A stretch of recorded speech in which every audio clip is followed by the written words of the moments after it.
पौराणिक कथा महाकुंभ से संबंधित। महाकुंभ से संबंधित पौराणिक कथा प्राचीन ग्रंथों में कुंभ मेले का उल्लेख नहीं मिलता। फिर भी इसे हिंदुओं का भारत में सबसे बड़ा तीर्थ माना जाता है। यही नहीं, 2017 में यूनेस्को इसे मानवता की अमूर्त सांस्कृतिक विरासत की सूची में भी शामिल कर चुका है, जो इसकी सांस्कृतिक एवं ऐतिहासिक महत्व को दर्शाता है। कुंभ संस्कृत का ऐसा शब्द है जिसका अर्थ होता है कलश या घड़ा। अगर कुंभ सिर्फ पानी का घड़ा है तो यह इतना विश्व विख्यात कैसे हुआ? चलिए जानते हैं इससे संबंधित पहली पौराणिक कथा, जो गरुड़ और सांपों के बीच की है। ऋषि कश्यप की दो पत्नियां थीं, जिनका नाम था कद्रू और विंता। ऋषि कश्यप की कोई संतान नहीं थी। कद्रू और विंता आपस में सगी बहन थी। एक दिन कद्रू ने ऋषि कश्यप से वरदान मांगा कि उसे 1000 विषैले पुत्र चाहिए। ऋषि कश्यप ने जैसे ही तथास्तु कहा, कद्रू को 1000 अंडे प्राप्त हुए। यह देख विंता ने भी वरदान मांगा कि भले ही उसके पुत्र संख्या में कम हो, पर वे कद्रू के पुत्रों से अधिक शक्तिशाली हों। ऋषि कश्यप ने उन्हें भी तथास्तु कहा और विंता को भी 2 अंडे प्राप्त हुए।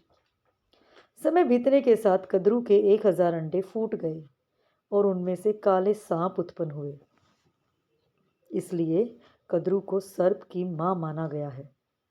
दूसरी ओर विंता के अंडे नहीं फूट रहे थे और उन्होंने जल्दबाजी में एक अंडा समय से पहले फोड़ दिया। उसमें से एक अधूरा प्राणी बाहर निकला, जिसका शरीर कमर तक ही विकसित था। वह गुस्से में बोला, आपने मेरे साथ यह अन्याय क्यों किया? कृपा दूसरे अंडे के साथ ऐसा ना कीजिए। और वह प्राणी उड़ गया। बाद में उसका नाम अरुण रखा गया, जो आगे चलकर सूर्यदेव का सारथी बना। एक दिन कद्रू और विंता ने सूर्यदेव का घोड़ा देखा और शर्त लगाई। विंता बोली कि यह घड़ा पूरी तरह से सफ़ेद है, जबकि कद्रू ने कहा इसकी पूंछ काली है। यह बात आत्मसम्मान पर आ गई। यह तय हुआ कि जो शर्त हारेगी वह दूसरी की दासी बनेगी। कद्रू ने अपने नागपुत्रों से कहा कि वे सूक्ष्म रूप धारण कर, अर्थात छोटे से धागे के रूप में बदलकर घोड़े की पूंछ से जा चिपके, ताकि वे काली दिखाई दे। नागों ने ऐसा ही किया और कद्रू शर्त जीत गई। विंता को हार का सामना करना पड़ा और कद्रू की दासी बन गई और उसे कद्रू की सेवा करनी पड़ी। कुछ समय बाद विंता के दूसरे अंडे से एक शक्तिशाली प्राणी निकला, जिसका चेहरा गरुड़ पक्षी जैसा और शरीर मनुष्य जैसा था। उसका नाम उसकी माँ विंता ने गरुड़ रखा। जब गरुड़ ने देखा कि उसकी माँ विंता कद्रू और उसके सांप बच्चों की सेवा में लगी है, तो गरुड़ ने अपनी माँ को अधीनता से मुक्त कराने का सोचा। इसलिए गरुड़ ने नागों से विंता को मुक्त करने का उपाय पूछा। नागों ने कहा, अगर तुम वैकुंठ से अमृत कलश हमें लाकर दे दो तो हम तुम्हारी माता को मुक्त कर देंगे।